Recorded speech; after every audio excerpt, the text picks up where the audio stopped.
사람들은 복음을 듣고 반응이 같지 않습니다.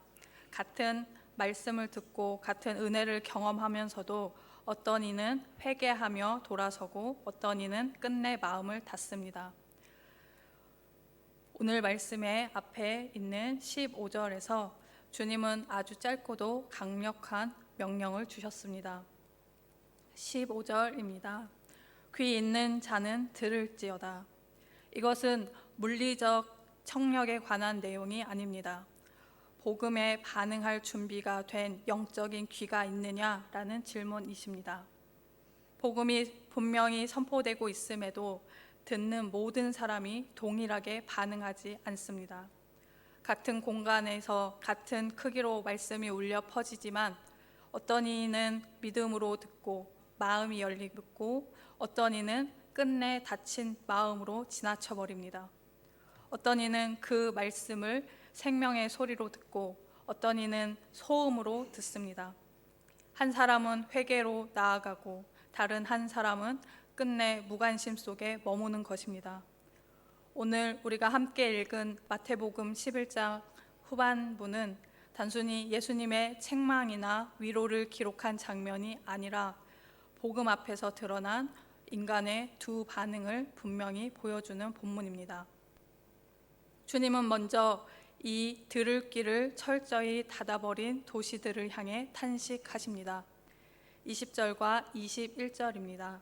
예수께서 권능을 가장 많이 행하신 고을들이 회개하지 아니하므로 그때에 책망하시되 화 있을진저 고라시나 화 있을진저 벳세다야 너희에게 행한 모든 권능을 두로와 시돈에서 행하였더라면 그들이 벌써 베옷을 입고 제에 앉아 회개하였으리라. 가버나움, 벳세다, 고라신 이 세 도시는 서로 불과 몇 킬로미터 떨어져 있지 않은 곳에 위치해 있었습니다. 사람들은 이 지역을 복음 삼각형이라고 불렀습니다. 왜냐하면 예수님께서 이곳에서 가장 많은 시간을 보내시며 가장 많은 기적을 행하셨기 때문입니다. 가버나움은 예수님의 집이 있던 곳이었습니다. 예수님은 나사렛을 떠나 이곳을 본거지로 삼으셨습니다. 백부장의 하인이 치유받고 베드로의 장모가 열방에서 나았으며 중풍병자가 지붕을 뚫고 내려와 걸어갔던 곳이 바로 이곳 가버나움입니다. 벳세다는 베드로와 안드레, 빌립의 고향이었습니다. 주님의 제자들이 태어나고 자란 그곳에서 수많은 기적이 일어났습니다. 고라신은 가버나움에서 북서쪽으로 3km 떨어진 곳으로 역시 주님의 권능을 목격한 도시였습니다. 그런데 예수님께서 바로 이 도시들을 향해서 화 있을진저라고 책망하십니다. 화 있을진저라는 표현은 그저 감탄적인 탄식이 아닙니다. 이 표현은 구약 선지자들이 사용했던 예언자적 선언입니다. 이사야나 예레미야 같은 선지자들이 하나님의 백성이 죄 가운데 머물 때 그 죄를 드러내며 하나님의 심판을 선포할 때 반드시 사용하던 말이 화 있을진저입니다. 그러므로 예수님의 화 있을진저는 마지막 회개의 부르심입니다. 너희가 지금 회개하지 않으면 하나님의 심판 앞에 서게 될 것이다 라는 엄숙한 경고인 것입니다. 그런데 이 화가 우상숭배의 도시나 이방 땅이 아니라 예수님의 말씀을 가장 많이 들었고 권능을 가장 많이 보았던 도시들 위에 선언되고 있다는 사실이 놀랍습니다. 이곳은 주님께서 가장 많이 머무셨고 가장 많은 기적을 행하셨고 가장 분명한 복음이 빛을 본 자리였습니다. 그곳에서는 병든 자가 고침을 받았고 귀신이 쫓겨났고 하나님의 나라가 가까이 왔다는 선포가 들렸습니다. 그런데 문제는 기적이 부족했던 것도 증거가 모자랐던 것도 아니었습니다. 그들이 회개하지 않은 것이 문제였습니다. 어제는 소경이 눈을 뜨고 오늘은 나병 환자가 낫는 것을 보며 박수는 쳤지만 정작 자기의 죄를 통회하며 삶을 돌이키지는 않았습니다. 기적은 구경거리가 되었고 은혜는 익숙함이 되었습니다. 주님은 말씀하십니다. 너희에게 권한 권능을 두로와 시돈에서 행하였다면 그들이 벌써 회개했을 것이다. 두로와 시돈은 구약에서 교만과 죄악으로 상징되는 이방 도시입니다. 그런데 그들이 너희보다 더 빨리 회개했을 것이다 라고 말씀하십니다. 은혜를 많이 받은 것이 구원의 자동 조건이 아님을 기억하십시오. 회개 없는 은혜는 익숙함이 되고 무감각이 되고 결국 심판의 자리로 나아가게 되는 것입니다. 23절과 24절입니다. 가버나움아, 내가 하늘에까지 높아지겠느냐? 음부에까지 낮아지리라. 내가 행한 모든 권능을 소돔에서 행하였더라면 그 성이 오늘까지 있었으리라. 내가 너희에게 이르노니 심판날에 소돔 땅이 너보다 견디기 쉬우리라 하시니라. 가버나움은 주님의 사역 본부였기에 영적 자부심이 하늘을 찔렀지만 주님은 그들이 기적 없이 멸망한 소돔보다 더 비참할 것이라고 경고하십니다. 소돔은 심판의 상징입니다. 그런데 가버나움이 소돔보다 더 무겁게 심판받는다고 하십니다. 소돔은 복음을 직접 듣지 못했지만 가버나움은 많이 들었습니다. 소돔은 권능을 보지도 못했지만 가버나움은 많이 경험했습니다. 은혜를 많이 받은 자에게서 더 큰 책임이 따른다고 말씀하십니다. 빛이 더 크게 주어졌는데도 회개하지 않는다면 그 책임은 더 무겁게 내려질 것입니다.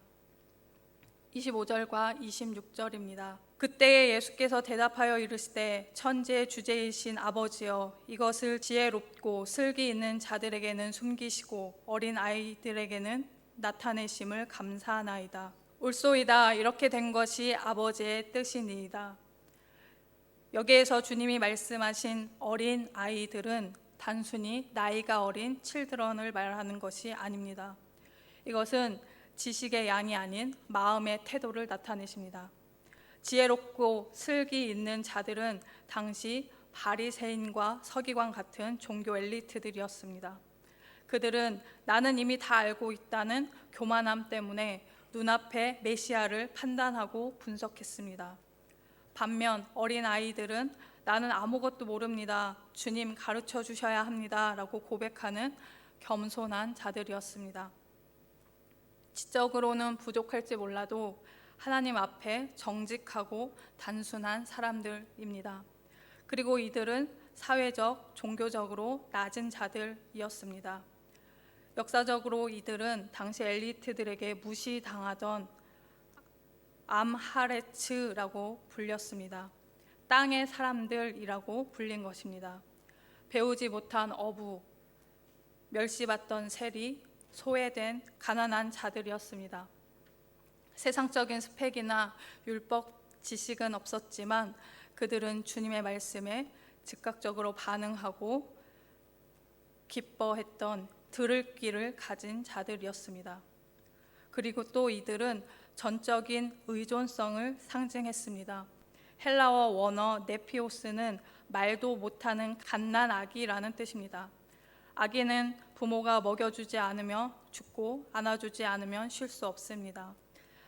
즉 하나님 아버지가 아니면 내 인생은 아무것도 아닙니다 라고 고백하며 자신의 무력함을 인정하고 하나님의 은혜의 통째로 자신을 던지는 전적 의존의 신앙이니 바로 주님이 말씀하신 어린 아이들입니다. 교만한 자에게는 숨기시고 어린 아이들에게 복음을 나타내는 것, 그것이 바로 하나님의 공의로운 자비로운 뜻입니다. 이제 이 비밀이 오직 예수님 자신을 통해서만 주어진다고 말씀하십니다. 27절입니다. 내 아버지께서 모든 것을 내게 주셨으니 아버지 외에는 아들을 아는 자가 없고 아들과 또 아들의 소원대로 계시를 받은 자 외에는 아버지를 아는 자가 없느니라. 이 말씀은 예수님이 누구이신가를 가장 분명히 보여주는 선언입니다. 주님은 먼저 말씀하십니다. 내 아버지께서 내게 모든 것을 주셨다. 여기에서 모든 것은 단순히 몇 개의 능력을 말하는 것이 아닙니다. 하나님 나라의 권세, 구원의 권세, 심판의 권세 등 하나님의 모든 주권이 아들에게 맡겨졌다는 것을 뜻합니다. 예수님은 하나님께서 모든 것을 위임하신 메시아이십니다. 그런데 이어지는 말씀을 통해서 주님은 성경이 말하는 진짜 알미 무엇인지 말씀하십니다. 성경에서 안다는 것은 단순히 머리로 정보를 아는 지식이 아닙니다.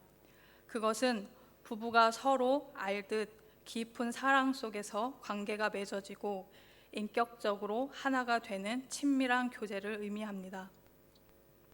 아버지만이 아들의 그 고귀한 진심을 온전히 아시고 아들만이 아버지의 그 깊은 구원의 마음을 아십니다. 그렇다면 죄인인 우리가 거룩하신 하나님을 어떻게 알 수 있겠습니까? 주님은 분명히 말씀하십니다.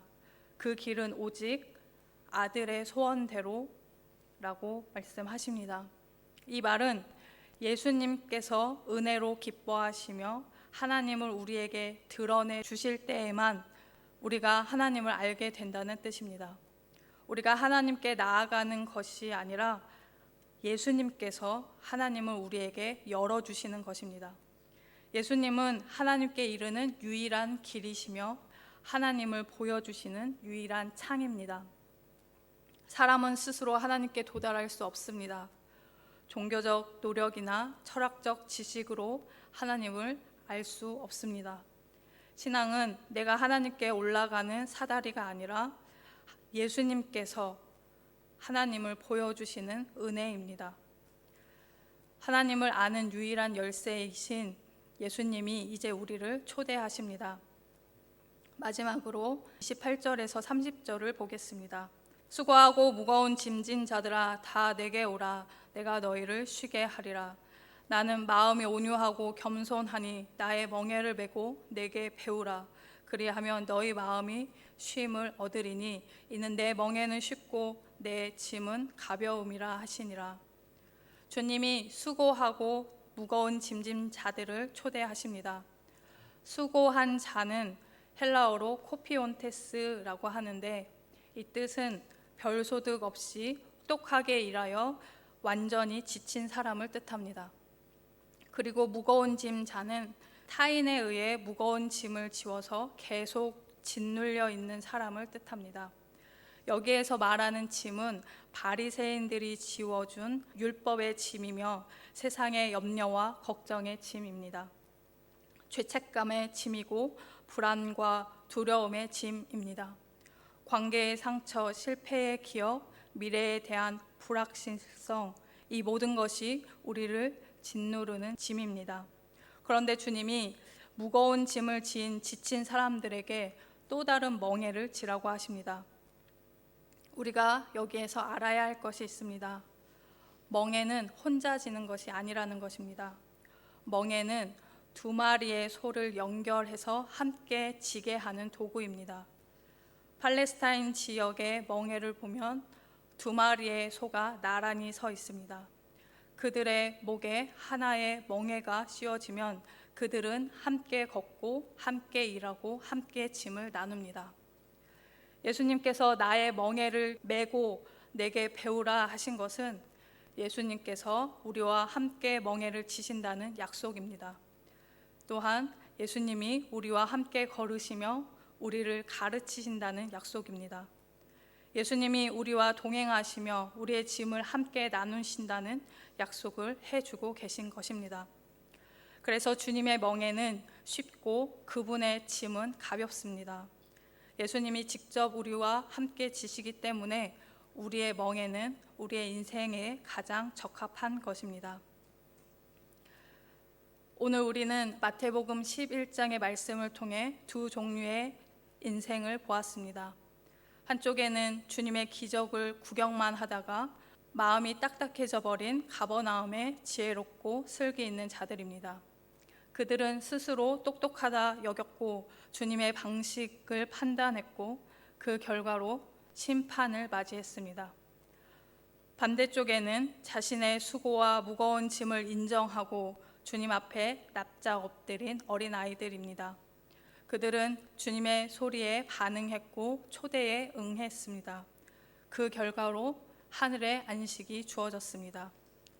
주님은 귀 있는 자들아 들을지어다 라고 말씀하십니다. 여러분, 말씀을 듣는다는 것은 예배 자리에 앉아 있는 것으로 끝나는 것이 아닙니다. 들었으면 반응해야 합니다. 혹시 우리의 신앙이 익숙함으로 굳어져 버린 것은 아닌지, 은혜를 많이 들었지만 회개는 멀어지고 말씀을 많이 알지만 마음은 무뎌진 것은 아닌지 살펴보시기 바랍니다. 또한 오늘 주님은 우리를 향해 이렇게 말씀하십니다. 수고하고 무거운 짐진 자들아 다 내게로 오라. 여러분, 주님께 나오시기 바랍니다. 주님께 나오는 자는 정죄함 받지 않고 쉼을 얻습니다. 주님은 온유하고 겸손하시며 우리의 짐을 함께 지시는 분이십니다. 여러분, 혼자 멍에 매지 마시고 주님 곁으로 나오시기 바랍니다. 주님 앞으로 나오는 자에게 주님께서 내가 너를 쉬게 하리라 라고 말씀하셨습니다. 복음이 들려올 때 이 은혜의 초청에 응답하여 참된 안식을 누리는 성도님들 모두 되시기를 예수님의 이름으로 축복합니다.